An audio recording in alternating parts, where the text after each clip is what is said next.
Fathers. We all have one. Let's just be honest. Even Jesus wouldn't have existed without our Father.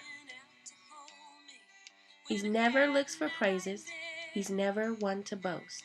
He just goes on quietly working for those he loves the most. His dreams are seldom spoken. His wants are very few. And most of the time his worries will go unspoken too. He's there, a firm foundation, through all our storms of life, a sturdy hand to hold in times of stress and strife, a true friend we can turn to when times are good or bad, one of our greatest blessings, the man that we call Dad.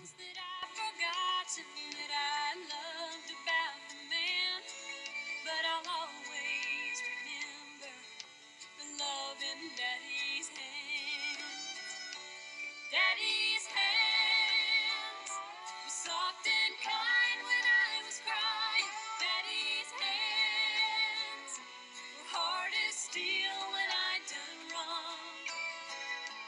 Daddy's hands weren't always gentle, but I've come to understand there was always love in Daddy's hands. What does it mean to be a father? Well, it is the joy of my life. I see it as an enormous responsibility.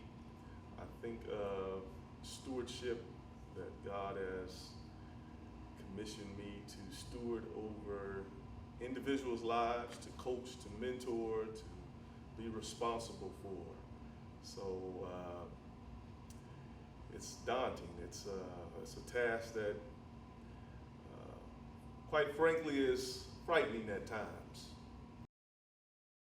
Seen my kids, all four of them almost look just like me, so they have other little yous walking around this earth that you can train up and lead for the world.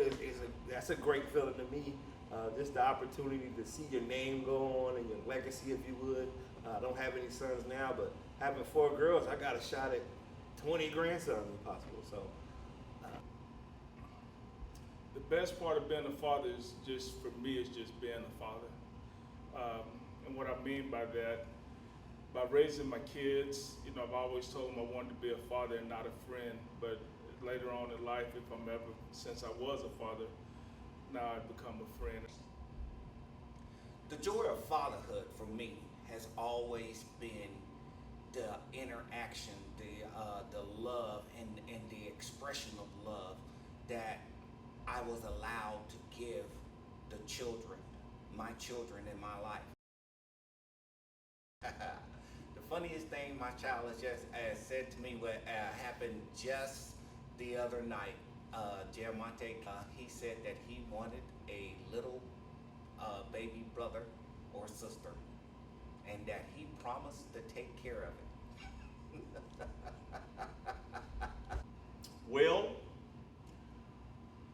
Well, the funniest thing was just recently when he told his mother, let's take Jordan home now. He's gotten exhausted with having a little brother, I think. My father wasn't a perfect man, but yet my father is my Superman. And he became that just by being a father, coming up. What he said went, but I learned that as I became older in life, my father has become my best friend. My relationship with my father was very good, and my father was a good example for me. He always told me the things that was right, and he told me the things that was wrong. Well, we had a fairly strained relationship in that he wasn't a present dad. There was never any angst or I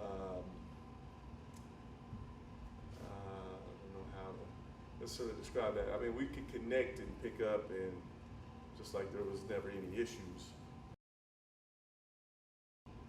What inspired my parenting is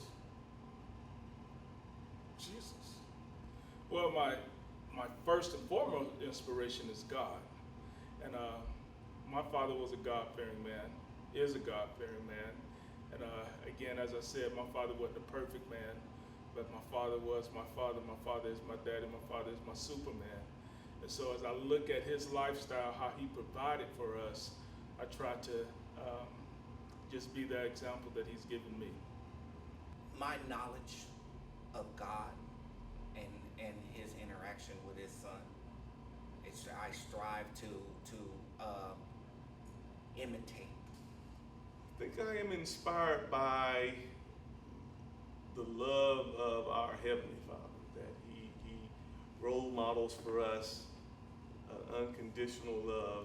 That inspires me, but and truthfully, just naturally, when you look into the face of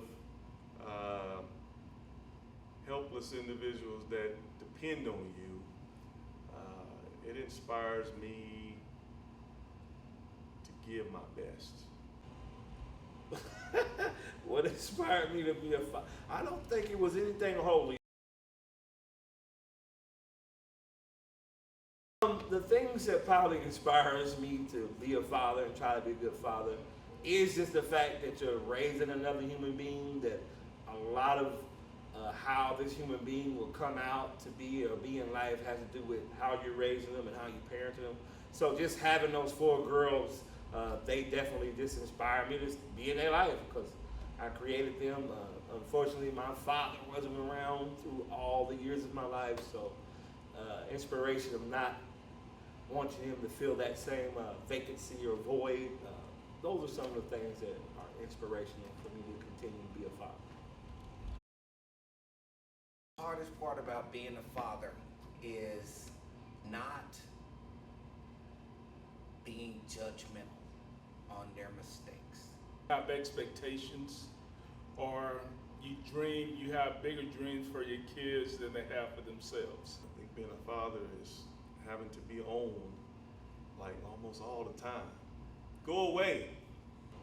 The hardest thing about being a father is first probably being a father of 4 girls instead of any boys. So understanding girls, the emotions and different things, that can be hard.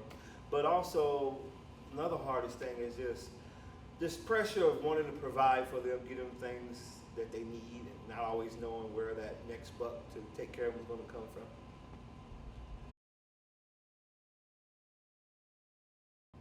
Favorite pastime is just sitting and talking and interacting, laughing and joking with one another.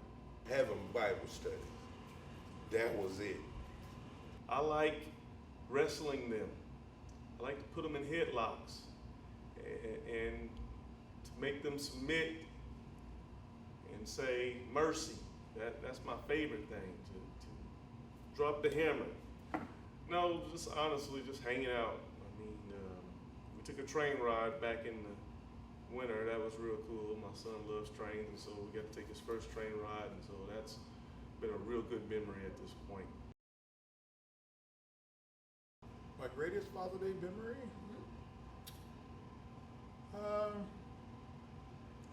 When all the children get together and they surprise me. Best Father's Day gift? It's the best Father's Day gift.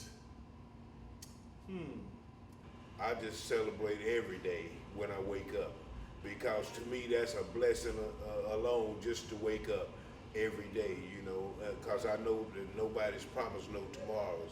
So it gives me an attitude of gratitude just to be alive, just to wake up another day, period.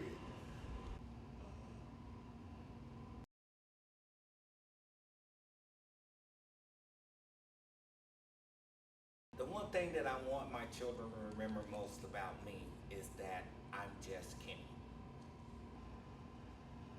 After I'm long gone, I want to set a legacy of my life to them, saying that I was a good father. I did give them the best that I had or have. And as my father used to say, I have given them my very best. A life lesson that I would always want my daughters to remember is just to go for your goals. Don't be afraid.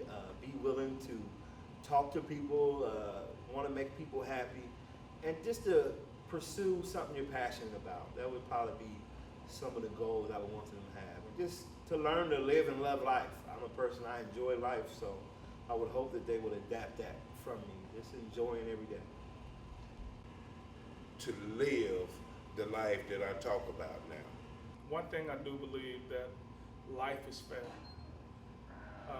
And I believe if they just take that and understand that life is fair, and we deal with life on life terms. That's what I always say. You know, life give everyone disappointments, but it's how you choose to deal with the disappointments at that time.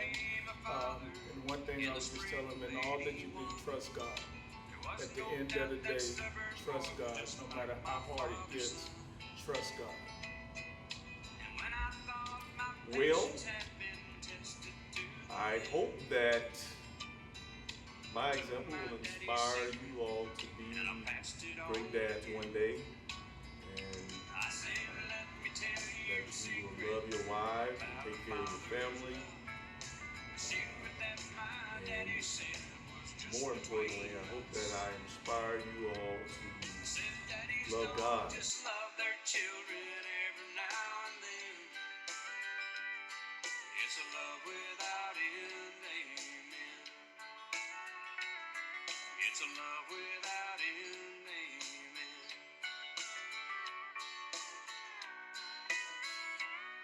Last night I dreamed I died and stood outside those pearly gates.